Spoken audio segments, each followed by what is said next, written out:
You've been spat on, you've been punched in the face, and you're holding the line, you're still in the game. The fact that after you were spat on, that was covered by, Daily Mail, news.com.au, a whole bunch of news agencies in the mainstream media. But there is a part two to this story. When the police attended, they watched the videos, all the videos, and it was pretty clear what had happened, the spitting and then the hitting.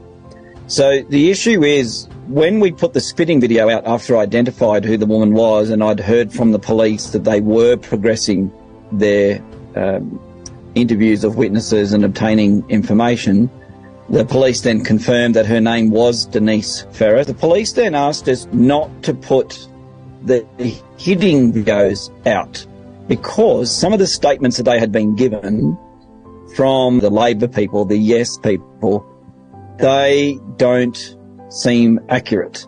And if I had to put the hitting video out, then it might have allowed them to change or edit their statements, which is very important in proving criminality or proving... So basically, you've withheld the second video, part two of the hitting incident, to allow the Yes voters to run their mouths, to give statements, to give conflicting statements, to give statements which, in their eyes, they would be giving to benefit their side, to benefit their story. All the while, you've been sitting on this video showing the assault, the punch in the face that you copped, and the Labor side, as you call them, the Yes voters, the Yes to the Voice people, they didn't realise that you've been sitting on this video like a chicken on eggs, and you've been slowly waiting for them to run their mouths. You've been basically giving them rope, and they've taken that opportunity, thinking that there is no other video. They've given statements to the police.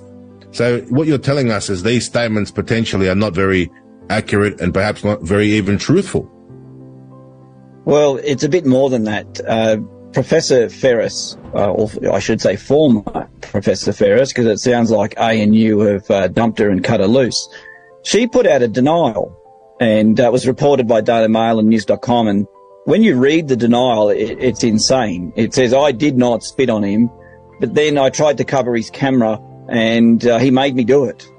So she's admitted doing it, but then denied doing it. The police asked me not to provide the information publicly.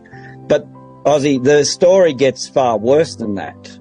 And as I revealed to you yesterday, and that's what we need to put out tonight, the police officer who's investigating has confirmed to my lawyer and his superiors that he intends to charge Denise and the man who hit me, Mark Smith. Mark Smith is the husband of a Labor local councillor, Linda Summers, here in the Snowy Monaro.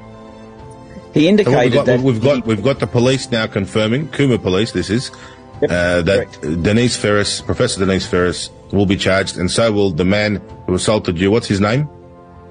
Mark Smith, and he's married to a woman called Linda Summers. She is a Labor member, a Labor councillor in our local council. And so these people were also part of that Yes Vote campaign effort, handing out pamphlets and brochures and basically peddling government pro-voice propaganda. This man, who's married to a Labor politician, punched you in the face. You can see on the video. This is where this all takes a really dark turn. The policeman who investigated and told his superiors that, yes, I will be charging, he got put on annual leave for 2 weeks this week. He was ordered to take 2 weeks leave right when he was about to charge the Labor people, the Yes people.